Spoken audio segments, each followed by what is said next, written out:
By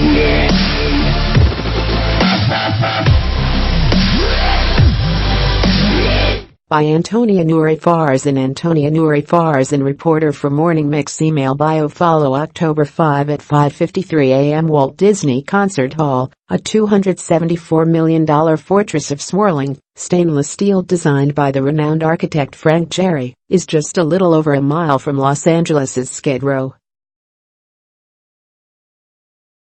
But for the thousands of homeless people who move in and out of the missions and shelters or sleep in tents on the trash-strewn streets, it might as well be on the moon. Vijay Gupta had made it his mission to bridge that gap.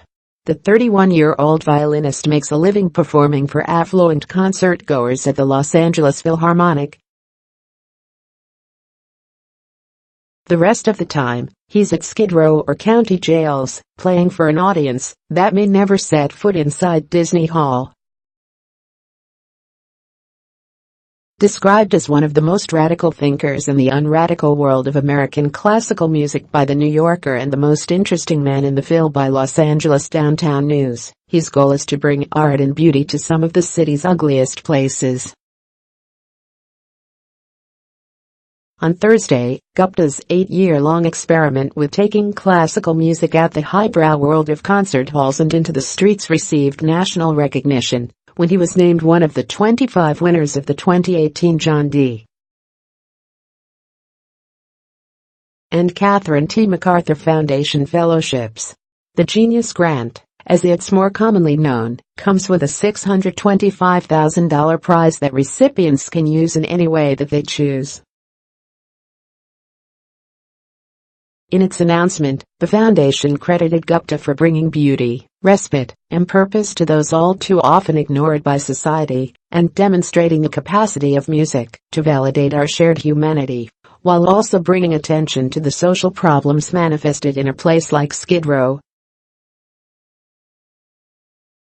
MacArthur Genius Grant winners ponder a new future. Your life can change in an instant.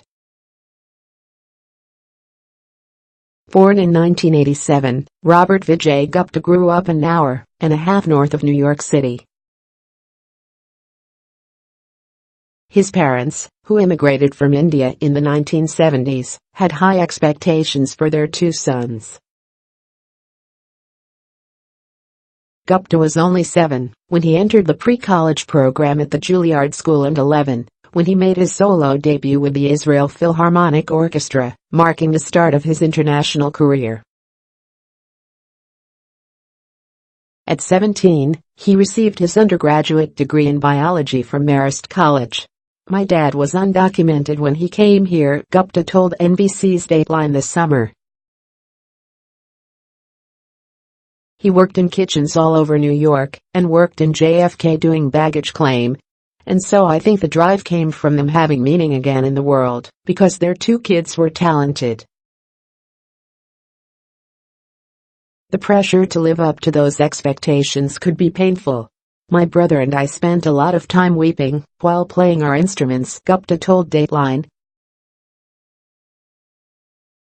After finishing college, Gupta had to decide whether he would pursue a career in music or medicine, he recalled in a 2012 TED Talk.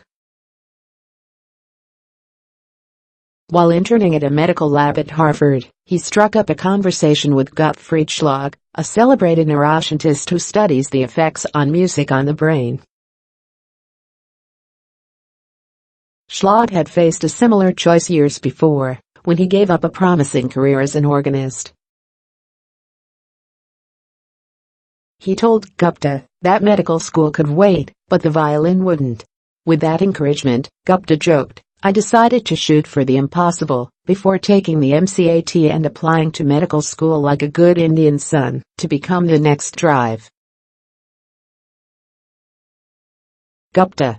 When he joined the Los Angeles Philharmonic in 2007 at the age of 19, Gupta was hailed as a prodigy. Los Angeles Times columnist Steve Lopez, who profiled Gupta for the paper, noted that the precocious violinist needed his dad to co-sign a condo loan because he had no credit history, and to drive him around the city because he was too young to rent a car. In a move that would change the trajectory of Gupta's life, Lopez later introduced him to another Los Angeles-based musician, Nathaniel Ayers, a bassist who studied at Juilliard before schizophrenia left him homeless. Ayers had inspired Lopez's book The Soloist, which later became a movie starring Jamie Foxx and Robert Downey Jr. Gupta began teaching Ayers to play the violin.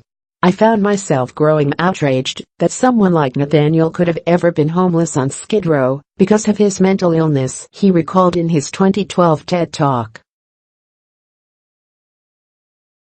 Yet how many tens of thousands of others there were out there on Skid Row alone who had stories as tragic as his, but were never going to have a book or a movie made about them that got them off the streets. The question motivated Gupta to return to Skid Row with his violin and play music for the homeless and mentally ill people who live there. In 2010, he founded Street Symphony, which performs at jails, shelters and transitional housing facilities.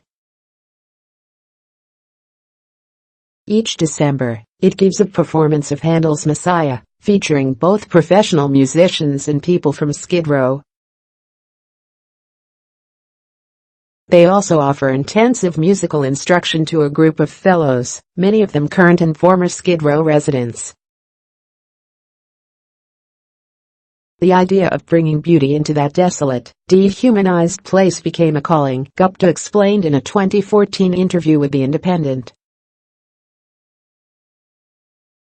Closest person we have to Martin Luther King Jr., pastor-activist William J. Barber wins $625,000 Genius Grant. Gupta has been candid in interviews about bleak periods in his own life, categorizing his parents' form of discipline as emotional manipulation, and recalling the isolation that he felt as a 14-year-old enrolled in college classes. He has cut ties from his parents, who disowned him when he married the psychologist and activist Samantha Lynn over their objections, he told The New Yorker this year. I was fortunate enough to have great people around me who supported me, he said. But I think about the very dark places my life could have gone, particularly with depression. Those experiences have helped him connect with the people whom he meets on Skid Row. I see my pain in them, and I know that they see it in me too, he said in an interview with Dateline. I'm incredibly privileged. I got to go to Juilliard, I play in the LA Phil. And there's a part of me that knows, beyond a shadow of doubt, that dark place.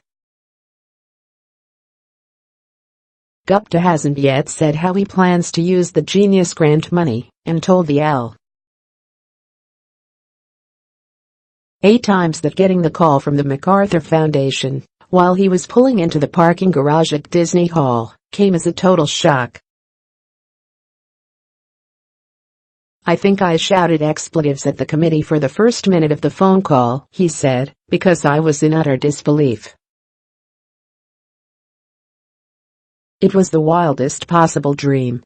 More from Morning Mix. Women are the N-word of the world, Bette Midler tweeted. She apologized hours later. A 2-year-old shredded $1,060 of his family's cash. His mom cried, until she laughed. Trevor Noah gets serious. Trump is convincing men they are the true victims of Me Too movement.